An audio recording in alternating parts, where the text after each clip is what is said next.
बिस्मिल्लाहिर्रहमानिर्रहीम। अस्सलाम नाज़रीन, मैं हूं आपका होस्ट मोहम्मद शहबाज और आप देख रहे हैं प्राउड एज ए नर्स। नाज़रीन, ये एक ऐसा प्लेटफॉर्म है जिसमें पाकिस्तान और दुनिया भर की nursing professionals, role models, leadership की कहानियाँ, तजुर्बात और इनके एक्सपीरियंस को हम रिकॉर्ड करते हैं ताकि आने वाली नस्लें इनसे सबक सीख सकें। और इसका आगाज़ हम कुछ यूँ करते हैं, न पूछो मेरे सफ़र की दास्तां ऐ दोस्तों, हर कदम पर नर्सिंग ने दिया हौसला नया। कभी रातों की थकन, कभी मरीज़ की दुआ, यही है ज़िंदगी और यही है फ़ख्र वफा।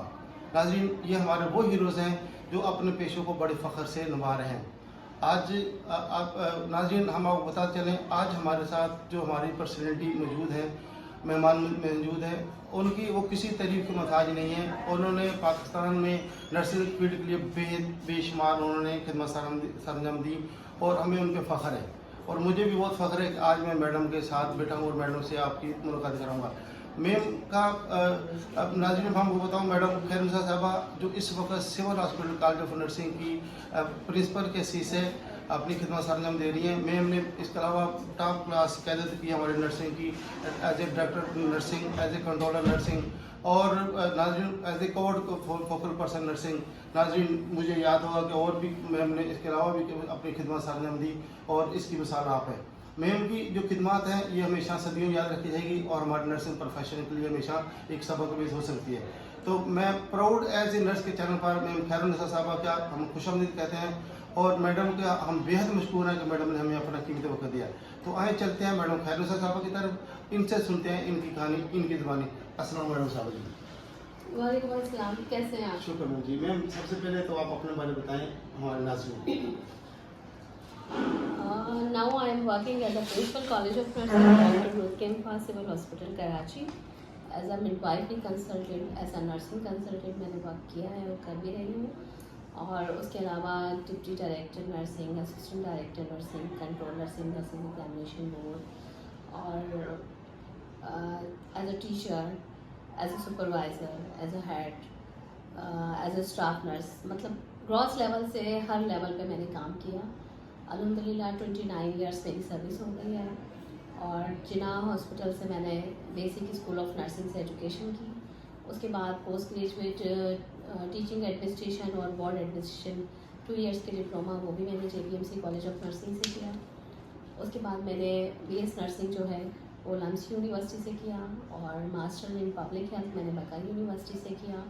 उसके बाद में अल्हम्दुलिल्लाह मुझे अपॉर्चुनिटी मिली जापान की। जापान में ओमोरी से हमने maternal child health management course वो हम करके आए। पूरा डेलीगेशन गया था 9 लोगों का पाकिस्तान से। और उसके बाद 2013 में मेरा 18 का कमीशन हुआ क्लिनिकल लेक्चरर का। और मैं फेडरल गवर्नमेंट, वैसे भी आपको पता है JPMC डेवोल्यूशन मैटर है, आफ्टर 18 अमेंडमेंट सिंध गवर्नमेंट में आ गया था। तो हम पहले फेडरल गवर्नमेंट में थे, उसके बाद फिर मेरा तो डायरेक्ट 18 में जब अपॉइंट हुआ है सिंध गवर्नमेंट में, तो फर्स्ट पोस्टिंग असिस्टेंट डायरेक्टर हुई थी, फिर कंट्रोलर, और तकरीबन 10-12 साल मुझे एडमिन में ही रहा। और 2022 मेरा अक्टूबर में पोस्टिंग हुई 19 ग्रेड पर प्रमोशन के बाद, तो कॉलेज का चार्ज लिया। और कॉलेज आपको अल्हम्दुलिल्लाह नज़र आएगा कि हमारे क्लासेस देखें, हमारे स्टूडेंट्स देखें। हमारा अल्हम्दुलिल्लाह डाउ यूनिवर्सिटी में हाई GPA है और नंबर 1 पे है आउट ऑफ 50 इंस्टीट्यूट हमारा कॉलेज। और एक्स्ट्रा करिकुलर एक्टिविटीज़ तमाम करते रहे। और फोकल पर्सन भी रही हूँ मैं कोविड में, और बड़ा क्रिटिकल दौर था। आपको पता है कि उस टाइम जब कोविड आया तो एक फोबिया था। फर्स्ट टास्क फोर्स हमने भेजी थी एयरपोर्ट, उसके बाद सक्खर, फिर आइसोलेशन सेंटर, फिर एक्सपो बहुत बड़ा सेंटर बना। मैं आपको कहती हूँ कि हम अपने नर्सिस को सैल्यूट करते हैं, जहाँ जहाँ उनको अपॉइंट करना था, रिक्रूट करना था, वो किया हमने। अपनी मिनिस्ट्री को हम सलाम करते हैं। जो जो चीज़ें हमने भेजी अल्हम्दुलिल्लाह हमारी समरीज अप्रूव हुई। ड्यूरिंग कोविड में हमने BS नर्सिंग स्टार्ट किया। तकरीबन BS नर्सिंग एक बिग चैलेंज था हमारे पास कि हमारे पास तो डिप्लोमा का प्रोग्राम चल रहा है, टीचर्स नहीं है, ट्रेनिंग्स नहीं है उनकी, किस तरह पढ़ाएंगे, किस तरह स्टार्ट करेंगे, इक्विपमेंट नहीं है, लैब सपोर्ट नहीं है, कैसे शुरू करेंगे। लेकिन अल्हम्दुलिल्लाह इस चैलेंज को भी हमने एक्सेप्ट किया, क्योंकि मैं कोविड की फोकल पर्सन थी और जो कोविड के स्टाफ नर्सिस थे उनको हॉस्पिटल में भी डिप्यूट हम कर रहे थे, साथ साथ DHO ऑफिस में। तो हॉस्पिटल के साथ हमारी बहुत अच्छी सी रिलेशनशिप थी। तो हॉस्पिटल में जो क्वालिफाइड लोग थे BSN और मास्टर्स, उनको हमने असाइन टू वर्क पे कॉलेजेस में किया और फिर हमने PNMC का भी विज़िट करवाया, उनकी रिकग्निशन करवाई, साथ साथ यूनिवर्सिटी की एफिलिएशन करवाई और प्रोग्राम स्टार्ट किया। उसके साथ साथ पैरेलल हमने क्या किया कि अपनी मिनिस्ट्री को प्रपोजल बना के भेजते रहे। जिस तरह मेरे पास नीड असेसमेंट हमने कॉलेजेस का किया तो फैकल्टी की बहुत शॉर्टेज थी। हमने 165 सीटें टीचर्स की क्रिएट की। उसके अलावा अदर स्टाफ नहीं था, अदर स्टाफ की पोस्टें क्रिएट की। हॉस्पिटल कॉलेजेस जो थे हॉस्पिटल के अंडर चल रहे थे कोई 50 सालों से, उनकी SNE सेपरेट की हमने। ये 13 कॉलेज थे, इनकी सेपरेट SNE, टीचर्स की पोस्टें, वाइस प्रिंसिपल की पोस्ट 4th ईयर में ख़त्म हो गई थी, वो वाइस प्रिंसिपल की पोस्ट दोबारा से क्रिएट की हमने। तो साथ साथ हमने सर्विसेज को भी देखा कि स्टाफ नर्सिस की बहुत शॉर्टेज है, क्योंकि जब बात आई कि कोविड में स्टाफ देना है तो ऑलरेडी हॉस्पिटल में शॉर्टेज है, हम कहाँ से दें। तो हमारे जो 2nd ईयर के, 3rd ईयर के, फाइनल ईयर के स्टूडेंट्स थे उनको ट्रेनिंग की और ट्रेनिंग के साथ फिर उनको डिप्यूट किया, उनकी किट का अरेंजमेंट। और एक ये बड़ा चैलेंज था हमारे पास कि लोग शोर कर रहे थे कि भाई आप कोविड में स्टूडेंट्स को दे रहे हो।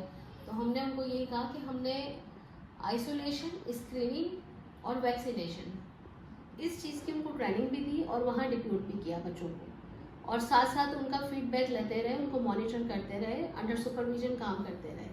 हर DHO के पास मेरे 2 फैकल्टी एज अ सब फोकल पर्सन काम कर रहे थे और एक्सपो में तकरीबन मेरे 12 फैकल्टी थे जो मॉर्निंग, इवनिंग, नाइट उनका हॉल 3, 4 और साथ में ICU, HDU वो सारा मॉनिटर करते थे। और तकरीबन हमारी, मुझे पता है कि ब्रिगेडियर शहजाद होते थे एक्सपो में HDU, ICU के इंचार्ज, बड़े सख्त थे और सुबह शाम 2 दफ़ा उनकी मीटिंग होती थी। तो डॉक्टर्स के फोकल पर्सन उस टाइम डॉक्टर सिकंदर मेमन थे, नर्सिंग की मैं थी, तो और जो मेरे सब फोकल पर्सन थे, तो हम वहाँ पर मॉर्निंग, इवनिंग मीटिंग्स भी अटेंड करते थे, उसको भी मैनेज करते थे। साथ साथ मैं कंट्रोलर भी थी और डिप्टी डायरेक्टर भी थी, तो अपने जो रूटीन के अफेयर्स थे वो भी देख रहे थे। एग्ज़ाम आपको पता है लेट हो गया। पूरे पाकिस्तान, क्या मैं कहती हूँ पूरे वर्ल्ड में सबसे पहला फिजिकल एग्जामिनेशन हमने करवाया था अपने एग्जामिनेशन बोर्ड का। उस टाइम भी बड़ा किराया आया कि कोविड है और एग्ज़ाम प्लान करें, तो उनको मैंने कहा कि मैं फोकल पर्सन हूँ, मैं आपको ऑल्टरनेट नर्सिस दे रही हूँ ना। अब पहली दफ़ा BS नर्सिस के स्टूडेंट्स ने कोविड में ड्यूटी की। पूरा 1 महीना मैंने उनको ट्रेन किया। उनको ट्रेन करने के बाद फर्स्ट टाइम उनको डिप्यूट किया। इंट्रामस्कुलर इंजेक्शन आता है, वैक्सीनेशन पे ही करना था हमने, स्क्रीनिंग पे करना था, तो उनको बाकायदा किट भी प्रोवाइड की, उनको ट्रेनिंग्स भी दी, एक्सपो में उनको डिप्यूट किया। और क्योंकि डिप्लोमा के बच्चों का एग्ज़ाम ऑलरेडी 1 साल 1.5 साल पीछे हो गया था कोविड की वजह से, तो हमने उनको सज़ा तो नहीं मिली ना बेचारे बच्चों को कि काम कर रहे हैं तो उनका एग्ज़ाम ना हो, तो उसका एग्ज़ाम मैनेज किया मैंने बहुत अच्छा। लेकिन कहीं पर भी हमारी शॉर्टेज नहीं आई नर्सिस की। जब 1 महीना पूरा हो गया, उनके एग्जामिनेशन हो गए, तो हमारी दूसरी फोर्स तैयार हो गई, वो हमने लगाई। तकरीबन 2 से 3 साल हमने इस तरह कोविड को मैनेज किया। एक्सपो में साथ साथ BS नर्सिंग का एडमिशन हमने मैनेज किया। एडमिशन पॉलिसी नहीं थी, पुरानी पॉलिसी ली, उसको इंडोर्स किया। एलिजिबिलिटी क्राइटेरिया ऑलरेडी PNC ने दिया हुआ है, ये पूरे पाकिस्तान में सेम है। उसके तहत NTS से ट्रांसपेरेंट एडमिशन किए। एडमिशन में कोई हमें नहीं कह सकता कि कहीं पर भी ऊँच नीच। अच्छा, आपके प्लेटफॉर्म से एक मैसेज मैं और देती हूँ, हमारे लोग जो है ना, हमारी पॉपुलेशन बड़ी इनोसेंट है। अब इस चीज़ में देखिए, अगर आप किसी को पैसे दे रहे हैं तो क्यों दे रहे हैं। एडमिशन इतना ट्रांसपेरेंट तरीके से हो रहा है, पोस्टिंग इस टाइम कमीशन भी बहुत अच्छा काम कर रहा है और बहुत सारी जगह पे एज अ कमीशन में भी मैं एक्सपर्ट रही हूँ, एडमिशन पॉलिसी में मैं रही हूँ, एडमिशन करती रही हूँ डायरेक्टर नर्सिंग पे, एग्जामिनेशन कंट्रोलर का। हमारे ज़माने में जितनी ट्रांसपेरेंसी हुई, लोगों ने बहुत क्राई किया। रात में तो खाना पीना लोगों का बंद होता है तो क्राई आता है, आपको पता है। 1 महीना स्ट्राइक चली, कोई 10-15 कोर्ट केसेस चले, एंटी करप्शन, इंटरनल इंक्वायरीज, लेकिन अल्हम्दुलिल्लाह हर चीज़ को हमने फेस किया। और कोई हमें गलत साबित नहीं कर सका। लेकिन जो चीज़ें थी, वो कहते हैं ना, बोर्ड की एक सर्जरी हमने कर दी थी, बिल्कुल उसको ट्रांसपेरेंट कर दिया था, बिल्कुल क्लियर कर दिया था। वो कहते हैं ना, ये नासूर है, इसको ख़त्म करना पड़ता है। जी बिल्कुल सही है। तो हमने सिस्टम को बेहतर किया, सिस्टम पे काम किया। लेकिन वो वाली बात है कि अब लोग जो है वो खुद से बेवकूफ़ बन रहे होते हैं, लोगों को पैसे, अब मेरिट पे कोई बच्चा होगा तो उसका पैसा लेके तो खा जाएंगे ना लोग, और वो कंप्लेन भी नहीं आएगी। हमारे पास अभी भी कंप्लेनें आ रही हैं कि एडमिशन में इस तरह चल रहा है। तो मैं आपके थ्रू मैसेज देती हूँ कि हमारे एडमिशन ट्रांसपेरेंट है। एमटीएस पे होते थे, तब भी मेरिट पे होते थे, और अभी सीबा टेस्टिंग सर्विस ने लिया और बहुत अच्छा काम किया है उन्होंने। और डेफिनेटली एक उनका पोर्टल था, पोर्टल पे फॉर्म फिलअप करना लोगों को नहीं आ रहा था, थोड़ा सा डिफिकल्टीज ज़रूर हुई, लेकिन ट्रांसपेरेंसी मेंटेन है और कोई इसमें सिफारिश नहीं है, कुछ नहीं है। टोटल रिजल्ट मेरिट पे आया। और ये सेक्रेटरी साहब सर रेहान इकबाल बलोच हैं, हमारे मिनिस्टर हेल्थ मैडम अजरा पीजो हैं, इनको क्रेडिट जाता है इस सारी ट्रांसपेरेंसी के लिए कि उन्होंने सिस्टम जो है बहुत अच्छा सा बना दिया और बहुत अच्छा सा वर्कअप हमारा हो रहा है। शुक्र अल्हम्दुलिल्लाह। जी नाज़रीन, मैं आपको बताता चलूँ कि मैं आज इतना खुश हूँ और एक ऐसी पर्सनैलिटी के सामने बैठा हूँ जो मेरा ख्वाब था कि मैं कभी मेम से बात करूँगा, लेकिन आज मैं इनका इंटरव्यू कर रहा हूँ और एक नर्सेज की आवाज़ सबसे मुझे हमें ये मैडम अप्रिशिएट कर रही हैं और हमारे साथ काम को भी सराह रही हैं, इनका बेहद शुक्रिया। हम अपने अगले क्वेश्चन की तरफ चलते हैं। मैम से पूछते हैं कि मैम आपका 29 साल का एक्सपीरियंस है, एक आप क्लिनिकल साइड पे काम करते रही हैं, आप क्लिनिकल एकेडमिक साइड पे भी काम करते रही हैं, आप हमारे रोल मॉडल हैं। तो मैम आपको ज़िंदगी का कोई यादगार लम्हा, कोई ऐसा तजर्बा जो हमारे नाज़रीन से शेयर करना चाहिए मैम प्लीज़? कोविड में हमें ये भी एक्सपीरियंसेस हुए जब हमारी अपनी भी तबीयत ख़राब थी। मुझे याद है कि मैं निबलाइज हो रही थी और चीज़ें मैनेज कर रही थी ऑफिस के अंदर ही। वो मैं पिक्चर्स भी आपको शेयर कर दूँ, कुछ है। और जब वैक्सीनेशन शुरू हुई उस पर भी आपको पता है बड़ा इशू आया था, तो सबसे पहले मैंने खुद अपनी वैक्सीनेशन करवाई थी। और उस टाइम पे मतलब बिग चैलेंज थे हमारे पास कि हम कोविड मैनेज करें, छुट्टी कोई नहीं कर सकते, रात दिन काम कर रहे थे, 24/7 हमने वर्क किया।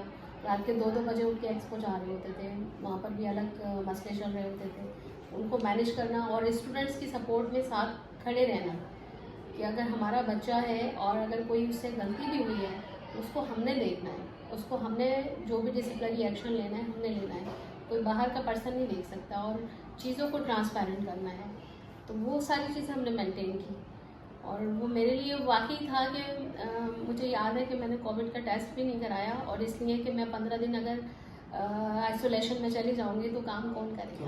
बिल्कुल सही कहा। तो अल्लाह का शुक्र मुझे ये है कि मैं 2 दिन में मेरी तबीयत ठीक हुई है। मैं दुआ नमाज में कर रही थी कि अल्लाह पाक मैं क्या करूं, क्योंकि उससे पहले डायरेक्टोरेट में ताला था। एक असिस्टेंट डायरेक्टर थी हमारी जो हैदराबाद से आती थी और वो बेचारी नहीं आ पा रही थी, तो उसके बाद मुझे डिप्टी का डायरेक्टर का चार्ज मिला, तो मैं डायरेक्टोरेट भी रन कर रही थी, साथ साथ कंट्रोलर का भी और साथ साथ कोविड को भी देख रही थी। मैं टाइफाइड कैंपेन में भी फोकल पर्सन रही हूँ, पोलियो कैंपेन में भी रही हूँ, और अभी HPV कैंपेन है उसकी भी मेंबर हूँ मैं। तो डिफरेंट इम्यूनाइजेशन के लिए हमने खुद बोर्ड से एक डिसीजन करवाया था कि जो हमारे स्टूडेंट हैं ये नॉलेज लेना और ये वैक्सीनेशन में पार्टिसिपेट करना इनका मैंडेटरी है, इनका पार्ट है। क्योंकि उससे पहले गवर्नमेंट को ये एक बड़ा चैलेंज आता था कि उनके वैक्सीनेटर बहुत कम है, उनके पास LHW LHV वो उस लिहाज से नहीं है कि पूरा कम्युनिटी कवर करें। जिस तरह लास्ट पोलियो कैंपेन थी तो उसमें उन्होंने मुझे 3000 और वो भी फीमेल नर्सेज की डिमांड की। तो फीमेल हमारे पास इस टाइम LHV प्रोग्राम में फ़ीमेल है, CMW प्रोग्राम में फ़ीमेल है, उसके अलावा नर्सिंग में तो बहुत हैं मेल फीमेल, लेकिन गवर्नमेंट सेक्टर में अलग शुक्र है हमारे पास फीमेल कॉलेजेस हैं जहाँ पर प्योरली फीमेल, जैसे मेरा कॉलेज है, कतर है, यासुमो है, तो ये 3 नर्सिंग कॉलेज पब्लिक सेक्टर के जहाँ फीमेल है। साथ साथ जिना स्कूल ऑफ नर्सिंग है वो फीमेल है, NICH है फीमेल है, उनका एक कॉलेज को है। प्राइवेट में और यूनिवर्सिटी में कोर्स चल रहा है, और हमारे पास अगर आप सर्वे करें तो आपको भी प्राइवेट में नज़र आएगा 98% और कहीं 99% मेल है और सिर्फ 1% फीमेल है। जी सही कह रही हूँ। तो रेशो मेंटेन करने की ज़रूरत है हमें, क्योंकि हमारी पॉपुलेशन के लिए नर्सेज बना रहे हैं ना हम, हमारी पॉपुलेशन का जो रेशो है उसी लिहाज पे मेल की अपनी इम्पॉर्टेंट है और बिल्कुल मेल नर्सेज चाहिए हमें। लेकिन रेशो अगर मेंटेन नहीं करेंगे तो इन फ्यूचर हमें बहुत परेशानी है। सही कह रहे हो। आपकी फीमेल है ना, फीमेल गायनी में आपको 100% फीमेल चाहिए। हम पाकिस्तान में, हम मुस्लिम कम्युनिटी है, हम मेल नर्सिस को फीमेल पे अलाउ नहीं करते। नर्सिंग डायरेक्ट केयर है, डायरेक्ट पेशेंट केयर है। मेल डॉक्टर तो शायद अलाउ हो जाएगा कि उसने बस लिखना है और चले जाना है, लेकिन डायरेक्ट नर्सिंग केयर किसने देनी है? फीमेल नर्स ने। सही कह रहे हो। तो मेल नर्स फीमेल पे अलाउ नहीं करते। हाँ, फीमेल नर्स एक्सेप्टेबल है मेल पेशेंट पे, जैसे कि पंजाब में सारी फीमेल होती थी, वो सारे काम करती सही थी, कह रहे हो। क्योंकि फीमेल डोमिनेट प्रोफेशन है। तो बहुत सारे डेंजर एरियाज हैं, जैसे अर्थक्वेक आ गया, फ्लड आ गया, तो मेल नर्सेस भी बहुत इंपॉर्टेंट है। अमन फाउंडेशन में बहुत अच्छा सा रोल आ रहा है, उनकी ट्रेनिंग्स करते हैं, तो डिज़ास्टर मैनेजमेंट के लिए मेल बहुत अच्छा। तो मेल वैसे भी हमें चाहिए, लेकिन पॉपुलेशन का रेशो मेंटेन करें, इस चीज़ की हमें बहुत ज़्यादा ज़रूरत है। क्योंकि टाइम जब गुजर जाता है और गुजरने के बाद जब आपकी इतनी पॉपुलेशन बढ़ जाएगी तो फिर आपको ख्याल आएगा। तो हम, आप देखिए इंटरनेशनल भी जितनी भी डिमांड आती है मेजॉरिटी फीमेल की आती है। सही कह रहे हो। लेकिन प्राइवेट का भी कहना ये था कि हम तो उनको एडमिशन दे रहे हैं, अब आ नहीं रही तो हम क्या करें। सही कह रहे हो। गवर्नमेंट सेक्टर में हमने स्टाइपेंड जब शुरू किया ना, क्योंकि स्टार्ट में ये हुआ था कि इनको स्टाइपेंड नहीं देंगे, बीएस नर्सेस को नहीं देंगे, और अभी भी ये शोर होता है। इस पर मैंने स्टैंड लिया हुआ है, गवर्नमेंट को भी हमने रिक्वेस्ट की कि नहीं, हमारे पास जो बच्चियां आ रही हैं, अब देखिए हमारे माइंड, जिस माइंड में हम काम करते हैं कि अगर बच्चियों पे इन्वेस्ट करता है ना कोई, तो वो कहेगा कि उसको डॉक्टर बना दो, डीटी करा दो, फार्मा करा दो, बीडीएस करा दो, डिफरेंट दूसरे प्रोफेशन है। नर्सिंग पे फीमेल पे बहुत कम खर्च कर रहे हैं। हाँ, मेल नर्सिस पे करते हैं, मेल पे तो पेरेंट्स खर्च करते हैं कि उन्होंने फैमिली रन करनी है, लेकिन फीमेल पे खर्च नहीं करते। तो फीमेल नर्सिंग हमने बनानी है, और फीमेल के लिए डेफिनेटली हमारा प्योरली सिंध डोमिसाइल है, इसमें 4 डिजिट भी कर दिया, अभी जो नई पॉलिसी आई है उसके अंदर एफआरसी भी कर दिया। तो सारी चीज़ें चेक करें। अब सिंध का ही बच्चा है जो स्कॉलरशिप प्रोग्राम पे पढ़ रहा है, तो अब नर्सिस बनाने तो हमें बच्चों को थोड़ा सा स्पॉन्सर तो करना पड़ेगा। सही कह रहे हो। तो ये स्कॉलरशिप उनके लिए ज़रूरी है। अभी हमने इंटर्नशिप, पेड इंटर्नशिप के लिए रिक्वेस्ट डिपार्टमेंट को भेजी हुई है, और आगा खान पेड इंटर्नशिप दे रहा है, इंडस दे रहा है, लियाकत नेशनल दे रहा है। तो हमारी गवर्नमेंट को भी रिक्वेस्ट है कि पेड इंटर्नशिप दे। 30,000 पे आपने 4 साल पढ़ाया। शॉर्टेज ऑफ नर्सिस है, ये यंगर नर्सिस हैं, हमारे फ्रेश नर्सिस हैं जो 1 साल पूरा इंटर्नशिप पे सर्व करेंगे डिपार्टमेंट को, फुल सर्विस लेंगे। तो एक सैलरी जो स्टाफ नर्स की होती है, जिस तरह हाउस ऑफिसर डॉक्टर्स को दे रहे हैं, उस तरह हमारे हाउस ऑफिसर हमारे नर्सिस हैं, इनको भी दिया जाए। जो 16 ग्रेड की सैलरी है कम से कम वो दें। और साथ साथ हम ये भी कहेंगे कि अब इनको 16 नहीं, इनको 17 पे equal to pharma, equal to DPT, equal to MBBS, इनको भी 17 में ही अपॉइंट किया जाए। जबरदस्त अपना